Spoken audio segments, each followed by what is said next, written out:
പേറ്റുനോങ്ങ് മൂർധന്യാവസ്ഥയിലെത്തുമ്പോൾ ആനന്ദക്കണ്ണീർ പൊഴിക്കുന്നവരാണ് നമ്മുടെ അമ്മമാർ. പക്ഷേ പ്രസവ സമയത്ത് പ്രസവത്തെ പാട്ടുപാടി നേരിട്ട ഒരു സംഗീത അധ്യാപിക ദിവ്യദാസ്. ആദ്യം ദിവ്യയുടെ ആ പാട്ട് നമുക്കത് കേൾക്കാം.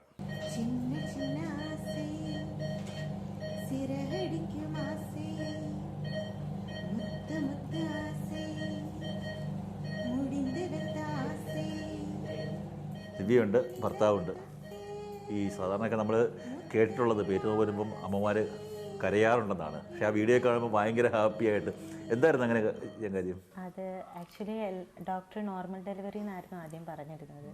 പിന്നെ പെട്ടെന്ന് സിസേറിയൻ എന്ന് വന്നപ്പോൾ എനിക്ക് ടെൻഷൻ ഭയങ്കരമായിട്ട് കൂടി. പക്ഷെ ആ മുഖത്തൊന്നും ടെൻഷൻ്റെ ഒരു കാര്യമില്ലായിരുന്നു കേട്ടോ. അത് ഡോക്ടറിൻ്റെ ഒറ്റ ഒരു സപ്പോർട്ട് കൊണ്ട് മാത്രമായിട്ടാണ് ആ സമയത്ത് ടെൻഷൻ മാറിയത്.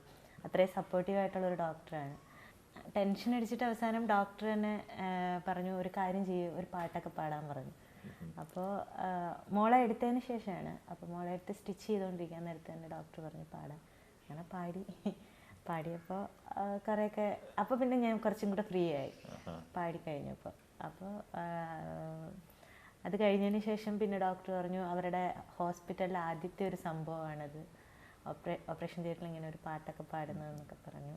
പിന്നെ എല്ലാവർക്കും ഹാപ്പി ആയിരുന്നു. പിന്നെ അതിനുശേഷം ചിന്ന ചിന്ന ആസേ സിറകടിക്കും ആസേ മുത്ത് മുത്ത് ആസേ മുടിந்து വെത്ത ആസേ വെണ്ണിലവ് തൊട്ട് മുത്തമിടാസേ എന്നെ இந்த ഭൂമി സുറ്റി വരാസേ.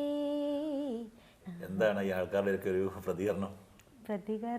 അങ്ങനെ കുറേ പേര് നന്നായിട്ടുണ്ടെന്ന് പറഞ്ഞു. കുറേ പേര് ആ ഒരു ടൈമിൽ പാടാൻ ഉള്ള ഒരു ധൈര്യത്തെക്കുറിച്ചൊക്കെ പറഞ്ഞു. പക്ഷേ നമ്മൾ ഉള്ളിൽ തീയായിരുന്നു. അത്രയും ധൈര്യം പോലും എനിക്കില്ലായിരുന്നു. ഇപ്പം ഈ കുഞ്ഞ് ഗർഭിണിയായിരിക്കുന്ന സമയത്തൊക്കെ തന്നെ സ്ഥിരം പാട്ടായിരുന്നോ അതോ? ഒരു തലേന്ന് വരെ ഞാൻ ക്ലാസ് എടുത്തുകൊണ്ടിരുന്നിട്ടുണ്ടായിരുന്നു. പാട്ട് കേട്ട് വയറ്റിൽ നിന്നും പുറത്തു വന്ന ആളാണല്ലേ? മോഹം കൊണ്ടു ഞാൻ ദൂരേതോ